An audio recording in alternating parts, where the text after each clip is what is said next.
রায়হান রাফি আর সাকিব খানের জুটি গত বছর তুফান বানিয়েছিল। Hype and reality, stylish presentation আর সাকিবিয়ানদের ক্রেজ সব মিলিয়ে 2024 সালে সবচেয়ে ব্যবসায়ী সফল সিনেমা ছিল সেটি। তারপরে গত ঈদে মুক্তি পেল বরবাদ। একই ফর্মুলায় বানানো ছবিটি ভেঙে দিল তুফানের সব রেকর্ড। আর এই ঈদের হলগুলোতে ইতিমধ্যে শুরু হয়ে গেছে তাণ্ডব লীলা। দীর্ঘ 2 যুগ পরে ব্যবসায়িক সফলতার মাধ্যমে হল বিমুখ দর্শকদের হলে ফিরিয়ে আনতে সাহায্য করছে এই সিনেমাগুলো। বাংলাদেশের সিনেমা ইন্ডাস্ট্রির জন্য এটা যেমন গুরুত্বপূর্ণ, তেমনি গুরুত্বপূর্ণ হচ্ছে ভালো গল্প বলা এবং সিনেমার নিজস্ব ভাষা নির্মাণ। রাজনীতিতে ভারত বিরোধিতা খুবই জনপ্রিয় হলেও ভারতীয় সিনেমার জনপ্রিয়তা কিন্তু সাধারণ মানুষের মধ্যে প্রচুর পরিমাণে রয়েছে। আর এই সুযোগটাকে কাজে লাগিয়ে সাউথ ইন্ডিয়ান কায়দায় সিনেমা বানিয়ে সেটাকে ইন্টারন্যাশনাল মনে করার কোনো সুযোগ নাই। আগে তো ভাই লোকাল হন, তারপর না হয় ইন্টারন্যাশনাল হইয়েন। তাণ্ডব সিনেমাটা রিভিউ করতে গিয়ে শুরুতে এই পচা পচা কথাগুলো বলার কারণ কিন্তু এই না যে সিনেমাটা খুব বেশি খারাপ হয়েছে, বরং গ্যারান্টি দিয়ে বলতে পারি বাংলাদেশের যে কোনো সিনেমার তুলনায় তাণ্ডবের যে কোল্ড ওপেনটা ছিল সেটা সেরা। শুধু কোল্ড ওপেন না, শেষে 10 মিনিট ছিল নানা টার্ন আর টুইস্টে ভরা। তাণ্ডব সিনেমাটার মধ্য দিয়ে আমরা ঢুকে গেলাম বাংলাদেশের প্রথম সিনেমাটিক ইউনিভার্সে, রায়হান রাফির ইউনিভার্সে। বাংলাদেশের নাম করা প্রতিষ্ঠিত কাস্টিং এর সমাহার, সিয়াম আর আফরান নিশুর কেমিও, টানটান গল্প আর ভরপুর অ্যাকশনে হল মাতানো সিনেমা তাণ্ডব।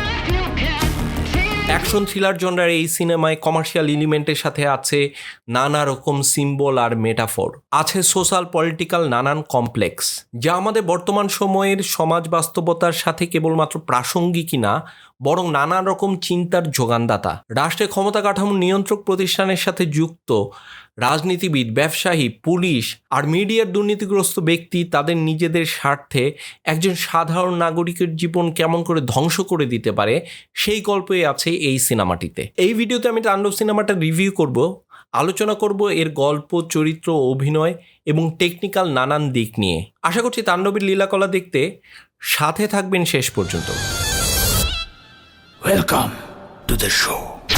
প্রথমে গল্পটা সম্পর্কে একটা ধারণা দিয়ে নেই। গল্পটা শুরু হয় একটা টিভি স্টেশনে সন্ত্রাসী হামলার মধ্য দিয়ে। একদল মাঙ্কি মাস্ক পরা সন্ত্রাসীরা হামলাটা চালায়। সে দলের বসের নাম হচ্ছে স্বাধীন। তারা টিভি স্টেশনে থাকা সকল মানুষকে জিম্মি করে ফেলে। নেগোসিয়েশনের জন্য তলব পড়ে একজন মন্ত্রী, পুলিশের সাবেক আইজি এবং টিভি মিডিয়ার মালিকের। আর সাথে থাকে একজন টিভি রিপোর্টার। এইখানে এই ছবিতে স্বাধীন চরিত্রে অভিনয় করেছেন সাকিব খান আর টিভি রিপোর্টারের ভূমিকায় অভিনয় করেছেন জয়া আহসান। আরও একটি গুরুত্বপূর্ণ চরিত্রে ছিল সাবিলা নূর। রায়হান রাফির সাথে আদনান আদিব খান মিলে এই সিনেমার চিত্রনাট্যটি লিখে। রায়হান রাফির আগের ছবিগুলোর গল্পের মতোই এখানেও শেষের 10 মিনিটে আছে নানান রকম টার্ন আর টুইস্ট। গল্পে টুইস্ট লাগবে না, নাহলে পাবলিক বোর হয়ে যাবে তো। প্রথমে গল্পটা মনে হচ্ছিল একটা রিভেঞ্জ ড্রামার মতো। স্বাধীন চরিত্রটা হচ্ছে একজন ভিকটিম, তার প্রতি হওয়া অন্যায়ের প্রতিবাদ হিসাবে প্রতিশোধ নেবার জন্য সে টিভি স্টেশনে হামলা করে। সেকেন্ড হাফের পর গল্পের গতি কিছুটা স্লো হলেও ক্লাইম্যাক্সের শেষে সেটা একদম পিকে উঠে যায়। তুফানের মতো এই সিনেমারও একটা সেকেন্ড পার্ট আসবে বলে পরিচালক আমাদের প্রতিশ্রুতি দেয়, কিন্তু জানি না সেটা সত্যি হবে কিনা, কারণ তুফানের সেকেন্ড পার্টও আমরা পাই নাই। তাণ্ডব নামটার সাথে এই সিনেমার গল্পের একটা সিম্বলিক রিলেশন আছে। হিন্দু দেবতা শিব পৃথিবী ধ্বংস করে ফেলার জন্য যে নৃত্য করে তাকে তাণ্ডব নাচ বলা হয়। এই নাচ একই সাথে বিশৃঙ্খলা, ধ্বংস আর সৃষ্টির প্রতীক। তাণ্ডব সিনেমাটার প্রচারের জন্য যে টিজারটা রিলিজ দেওয়া হয়েছিল সেখানে আমরা মাঙ্কি মাস্ক, আবহাওয়ার সংবাদ আর সাকিবের নাচ দেখতে পাই। আমার কাছে টিজারটা দেখার পর এইগুলোকে একটা গিমিক মনে হলেও সিনেমাটা দেখার পর এই সিম্বলগুলোর সাথে আমি গল্পকে এক ধরনের কানেক্ট করতে পারি। এই সিনেমাটা দেখতে দেখতে আমার সরওয়ার ফারুকীর মেড ইন বাংলাদেশের কথা বারবার মনে পড়ছিল।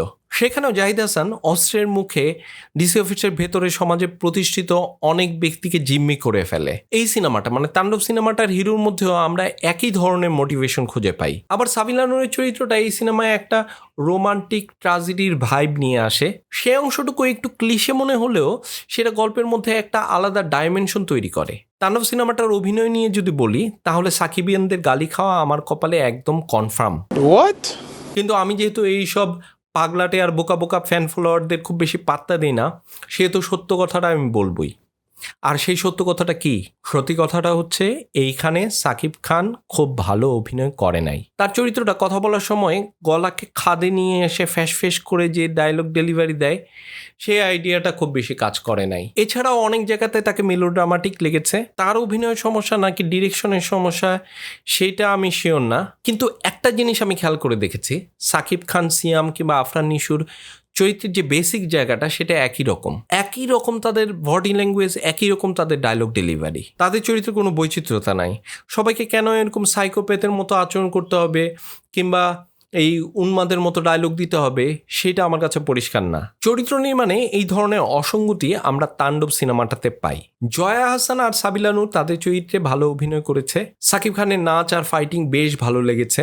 এই সিনেমা অনেক সিনিয়র আর্টিস্ট কাজ করেছেন, তারা দীর্ঘদিন ধরে এই ইন্ডাস্ট্রিতে কাজ করছেন এবং তারা তাদের নামের প্রতি যথেষ্ট সুবিচার করেছেন বলে মনে হয়। তাণ্ডব সিনেমাটার টেকনিক্যাল জায়গায় অনেক শক্তিশালী ছিল। রায়হান রাফি আবারও প্রমাণ করেছেন তিনি কেন বর্তমান সময়ের অন্যতম সেরা পরিচালক। তাণ্ডব সিনেমাটার স্টোরি টেলিং, ভীষণ আর টেকনিক্যাল হ্যান্ডলিং ছিল অসাধারণ। প্রতিটি সিকোয়েন্স ছিল সুপরিকল্পিত এবং ইফেক্টিভ। তুফানের তুলনায় এই সিনেমার শর্ট সিলেকশন এবং ভিজুয়াল স্টোরি টেলিং ছিল অনেক বেশি ম্যাচিউরড। তাহসিন রহমানের সিনেমাটোগ্রাফি ছিল প্রশংসনীয়। তিনি সিনেমাটার থ্রিলার মেজাজটাকে খুবই সুন্দরভাবে ভিজুয়ালি ফুটিয়ে তুলেছেন। বিশেষ করে অ্যাকশন দৃশ্যগুলোতে তার ক্যামেরা ওয়ার্ক ছিল অসাধারণ। আর্ট ডিরেকশন, সেট, কস্টিউম আর মেকআপ ছিল সিনেমার গল্পের সাথে সামঞ্জস্যপূর্ণ এবং বাস্তবসম্মত। তাছাড়াও তাণ্ডব সিনেমাটা বিজিএম এবং এর গানগুলো এর গল্পকে আরও বেশি প্রাণবন্ত করে তোলে। ব্যক্তিগতভাবে তাণ্ডব দেখার অভিজ্ঞতা আমার কাছে ভালো ছিল, যতটা আশা করেছি তার থেকে বেশি পেয়েছি।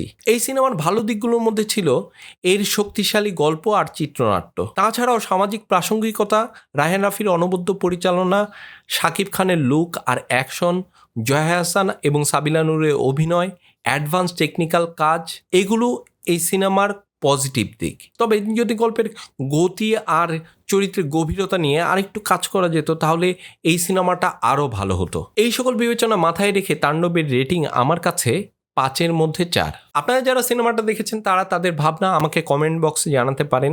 যারা এখন পর্যন্ত দেখেননি তারা দ্রুত হলে গিয়ে দেখে ফেলেন। এই রিভিউটি আপনাদের ভালো লাগলে লাইক শেয়ার করুন। ভবিষ্যতে এই ধরনের আরও ভিডিও দেখতে চ্যানেলটিকে সাবস্ক্রাইব করতে পারেন। সিনেমার সঙ্গে থাকুন, সিনেমা কবিরস রেসিপির সঙ্গে থাকুন।